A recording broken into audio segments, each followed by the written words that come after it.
दिल्ली की एक शांत सुबह भारत के सबसे मशहूर पैरानॉर्मल इन्वेस्टिगेटर गौरव तिवारी अपनी बालकनी में बैठे अखबार पढ़ रहे थे।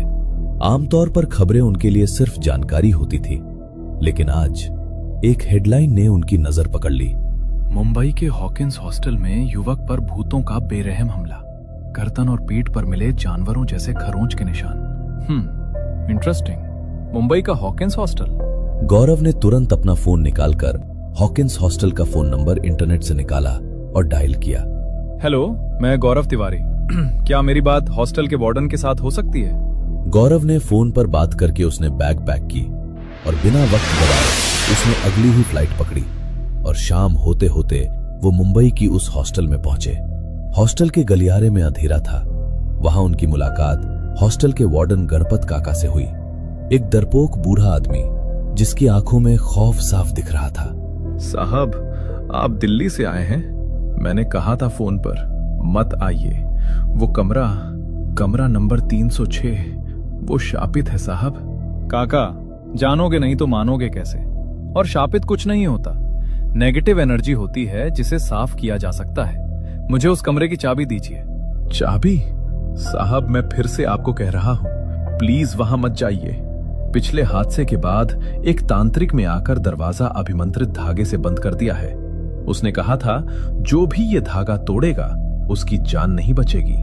मैं हाथ जोड़ता हूं साहब, वापस चले जाइए। काका, मैं यहां सच जानने आया हूं। अगर वो चीज इतनी खतरनाक है तो उसे रोकना जरूरी है। क्या आप चाहते हैं कि ऐसी घटना दूसरे बच्चों के साथ भी हो? नहीं ना? तो चलिए मेरे साथ और दिखाओ मुझे वो कमरा। गणपत काका गौरव को उस कमरे की ओर लेकर गए। तीसरी मंजिल, कमरा नंबर 306। दरवाजे पर लाल रंग का एक मोटा धागा बंधा था जिस पर सिंदूर और नींबू मिर्च लटके थे। गौरव ने दरवाजा खोला। गणपत काका वहां से निकल गए। कमरे में अजीब सी सड़न और सीलन की बदबू थी। गौरव ने अपनी फ्लैशलाइट जलाई। कमरा बिखरा पड़ा था, टूटी हुई कुर्सी, फटी हुई किताबें। गौरव ने ईएमएफ मीटर और इंफ्रारेड कैमरा ऑन किया और रिकॉर्डर का बटन दबाते हुए कहा, मेरा नाम गौरव तिवारी है। क्या यहाँ कोई है जो मुझसे बात करना चाहता है? कुछ देर तक सब कुछ एकदम शांत था। गौरव कमरे का मुआयना कर रहा था। तभी उसकी नजर कमरे में लगी एक आईने पर गई जो धूल मिट्टी से भरा हुआ था। उसने आईना अपने रुमाल से साफ किया। तभी लाइट्स फ्लक्चुएट होना शुरू हुई और उस आईने में उसे एक परछाई नजर आई। गौरव उस परछाई को ध्यान से देख ही रहा था कि अचानक दरवाजे पर किसी ने जोर से दस्तक दी। आवाज इतनी तेज थी कि वह चौंक कर पीछे मुड़ा, लेकिन जिस जगह अभी अभी उसे परछाई दिखी थी वहां अब कुछ भी नहीं था। दरवाजे पर लगातार ठक ठक हो रही थी। वो दरवाजा खोलने के लिए आगे बढ़ा ही था कि उसकी नजर कमरे के कोने में रखे एक पौधे पर पड़ी। उसने कुछ क्षण उस पौधे को गौर से देखा, जैसे कोई बात समझने की कोशिश कर रहा हो। फिर दरवाजा खोल दिया। बाहर एक हवलदार खड़ा था। तुझे अंदर आने की इजाजत किसने दी? हवलदार ने कड़क आवाज में कहा। चल निकल यहाँ से, बड़ा आया भूत भगाने वाला। साहब, बस 5 मिनट दे दीजिए, मैं साबित कर दूंगा कि यहाँ सच में कोई है। लेकिन हवलदार ने उसकी एक न सुनी और उसे हॉस्टल से बाहर कर दिया। 2 दिन बाद भी उस परछाई का ख्याल गौरव के मन से नहीं निकला। उसने तय किया कि वो फिर हॉस्टल जाएगा। इस बार उसने वार्डन गणपत काका से बात की। काका, प्लीज इतना बताइए कि इस कमरे में जो घटना हुई है, क्या ऐसा पहले भी कभी हुआ है या ये पहली बार है? गणपत काका ने सिर हिलाते हुए कहा, नहीं बेटा, पहली बार ही हुआ है। मैं यहाँ 20 साल से काम कर रहा हूँ, लेकिन इतने सालों में ऐसा हादसा कभी नहीं देखा। गौरव कुछ पल चुप रहा, फिर बोला, ठीक है काका, अब बस इतना बता दीजिए कि जिस लड़के पर हमला हुआ था वो अभी कहाँ है? गणपत काका ने उसे बताया कि वो लड़का अस्पताल में भर्ती है। ये सुनते ही गौरव बिना देर किए सीधे अस्पताल की ओर निकल पड़ा। वहां पहुंचकर वो उस लड़के से मिलने गया। हेलो, मेरा नाम गौरव तिवारी है। गौरव ने मुस्कुराते हुए अपना हाथ आगे बढ़ाया। बेड पर लेटे ईशान ने उसका हाथ थाम लिया। वो गौरव के बारे में पहले से पढ़ चुका था, एक मशहूर पैरानॉर्मल इन्वेस्टिगेटर जिसने कई अजीब मामलों की सच्चाई सामने लाई थी। इसलिए उसके मन में हल्की सी उम्मीद भी जाग उठी। गौरव ने कुर्सी खींचकर ईशान के पास बैठते हुए कहा, ईशान, उस दिन तुम्हारे साथ जो हुआ था मुझे सब कुछ विस्तार से बताओ, शायद तभी मैं इस रहस्य को सुलझा पाऊं। ईशान ने गहरी सांस ली और हकीकत बताना शुरू किया। भाई, मैं उस कमरे में पिछले 6 महीने से रह रहा हूँ। कभी भी मुझे वहां कुछ अजीब महसूस नहीं हुआ, लेकिन उस दिन मैं अपनी गर्लफ्रेंड से वीडियो कॉल पर बात कर रहा था। हम दोनों आराम से बात कर रहे थे, हंस रहे थे। तभी अचानक वो बार बार स्क्रीन की तरफ देखते हुए घबराने लगी। उसने मुझसे कहा, ईशान, तुम्हारे पीछे कोई है। मुझे लगा कि वो प्रैंक कर रही है, लेकिन तभी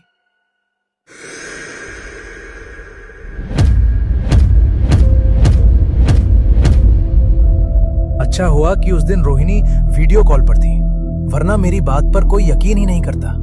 ईशान की बात सुनकर गौरव कुछ क्षण सोच में पड़ गया। फिर उसने गंभीर स्वर में पूछा, उस घटना से पहले तुम कहाँ थे? क्या किया था? कहाँ गए थे? उस दिन से पहले की हर बात मुझे विस्तार से बताओ। ईशान ने याद करने की कोशिश की। नहीं, ऐसा कुछ खास या अजीब तो नहीं था, लेकिन हाँ, मैं और रोहिणी 2 दिन पहले ट्रैक पर गए थे। वहीं एक पहाड़ी पर हमें एक अजीब सा पौधा दिखा था। ईशान की आंखों के सामने वो दृश्य जैसे फिर से जीवित हो उठा। हवा में ठंडक थी, पहाड़ी पर धूप छन छन कर गिर रही थी। झाड़ियों के बीच एक छोटा सा पौधा था, जिस पर बेहद खूबसूरत अनोखे आकार का फूल खिला था। ईशान, देखो वो पौधा, कितना सुंदर फूल है। हाँ रोहिणी, सच में बहुत ही सुंदर है। चलो इसे साथ ले चलते हैं। ईशान ने आसपास देखा, कोई खास ध्यान देने वाला नहीं था। उसने मिट्टी समेत वो छोटा पौधा सावधानी से उखाड़ लिया। फिर ईशान ने जवाब दिया, मैं उसे हॉस्टल ले आया, एक गमले में लगाकर अपने कमरे में रख दिया, खिड़की के पास। गौरव की नजरें कुछ पल के लिए स्थिर हो गईं, जैसे किसी छुपी हुई कड़ी को उसने पकड़ लिया हो। उसे अब पूरा यकीन हो चुका था, वो पौधा ही इस हादसे की जड़ था। गौरव अस्पताल से सीधे हॉस्टल पहुंचा। शाम ढल चुकी थी और पुराने हॉस्टल की गलियों में अजीब सी नमी और सन्नाटा पसरा था। उसने गणपत काका को पूरी बात बताई, ट्रैक, वो अनजाना पौधा और उसके बाद शुरू हुई घटनाएं। गणपत काका का चेहरा सुनते सुनते फीका पड़ गया। बेटा, मतलब ये सब उसी पौधे की वजह से हो रहा है? उन्होंने घबरा कर पूछा। हाँ काका। गौरव ने धीमे लेकिन दृढ़ स्वर में कहा, मुझे पूरा यकीन है उस पौधे में ही कुछ बंधा हुआ है, या कहो कुछ लाया गया है। दोनों धीरे धीरे उस कमरे की ओर बढ़े।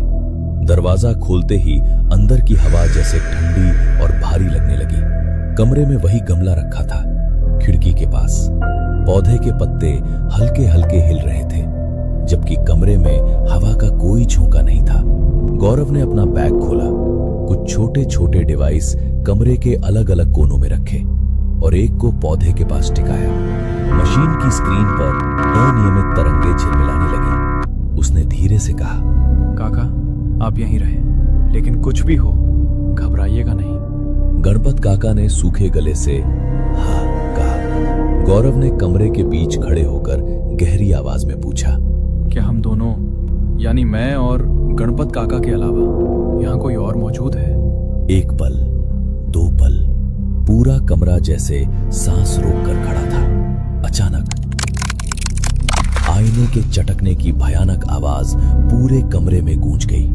गौरव का ध्यान झटके से दीवार पर लगे आईने की तरफ गया। उसमें दरारें मकड़ी के जाले की तरह फैल चुकी थीं, लेकिन उसी क्षण उसके बगल में खड़े गणपत काका ने एक घुटी हुई कराह निकाली। गौरव ने पलट कर देखा। एक काला गाढ़ा धुआं सा आकार हवा में घूमता हुआ सीधे गणपत काका के चेहरे की ओर झपटा और उनकी नाक मुंह से भीतर समा गया। काका!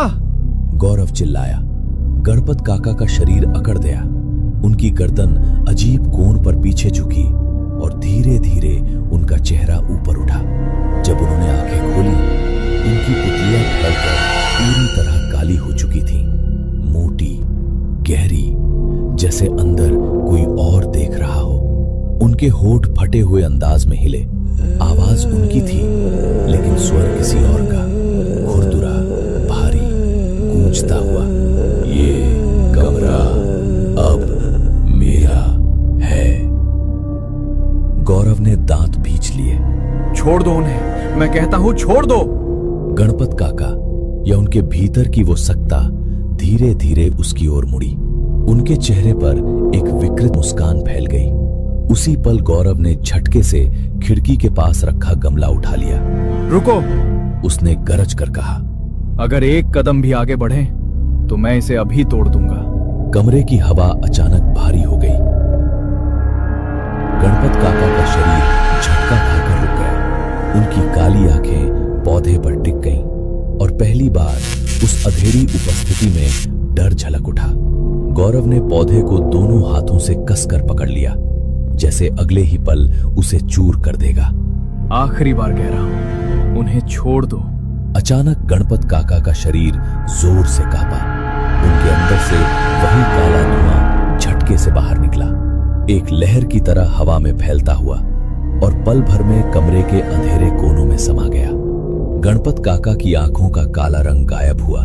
उनका शरीर ढीला पड़ा और वे धड़ाम से जमीन पर गिर पड़े। गौरव झुककर उन्हें संभालने लगा। गौरव ने सावधानी से उस गमले को उठाया। गणपत काका अभी भी कमजोर थे, लेकिन होश में आ चुके थे।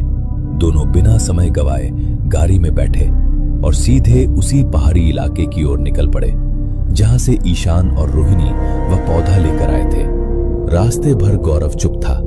उसकी नजर बार बार पीछे रखे उस पौधे पर जा रही थी, जैसे वो अब भी किसी अदृश्य खतरे को महसूस कर रहा हो। कुछ घंटों बाद वे उसी ट्रेकिंग वाली पहाड़ी पर पहुंचे। शाम ढल रही थी और पहाड़ों पर फैलती धुंध वातावरण को और रहस्यमय बना रही थी। गौरव धीरे धीरे उस दिशा में चला जहां ईशान ने बताया था कि पौधा मिला था। कुछ कदम आगे बढ़ते ही वह रुक गया। यही जगह है, उसने धीमे स्वर में कहा। जमीन पर हल्का सा धसा हुआ गोल निशान था, मानो किसी ने हाल ही में वहां से कुछ उखाड़ा हो। गौरव घुटनों के बल बैठ गया। उसने दोनों हाथों से मिट्टी को समतल किया, फिर सावधानी से पौधे को उसी स्थान पर रोक दिया। उसने आसपास की मिट्टी दबाकर जड़ों को स्थिर किया, जैसे किसी चीज को वापस उसके कैद खाने में बंद कर रहा हो। लेकिन फिर उसकी नजर जमीन पर जमी धूल और सूखे पत्तों पर गई। उसने हाथ से वह परत हटाई और जैसे ही नीचे की मिट्टी साफ हुई, एक आकृति उभर आई। गोल घेरे के भीतर खींची गई रेखाएं, त्रिकोण, कुछ अजीब प्रतीक और बीच में जली हुई राख का दाग। गणपत काका सिहर उठे। ये क्या है बेटा? गौरव की आंखें गंभीर हो गईं। तंत्र क्रिया। किसी ने इस जगह तंत्र क्रिया करके इस पौधे के साथ किसी प्रेत को बांधा था। जब ईशान ने इसे उखाड़ा तो बंधन टूट गया और वो उस पौधे के साथ ईशान के रूम में आ गया। इसे वापस उसी स्थान पर रोपना जरूरी था। तभी हवा का एक ठंडा झोंका आया। पौधे के पत्ते हल्के से हिले और फिर स्थिर हो गए। गौरव कुछ क्षण उस आकृति को देखता रहा, फिर उठ खड़ा हुआ। अब ये यहीं रहेगा और जो भी इसमें बंधा है वो भी। उस दिन के बाद उस हॉस्टल के उस कमरे में फिर कभी कोई परछाई नहीं दिखी, न कोई अजीब आवाज, न कोई हमला, जैसे वहां कुछ हुआ ही ना हो।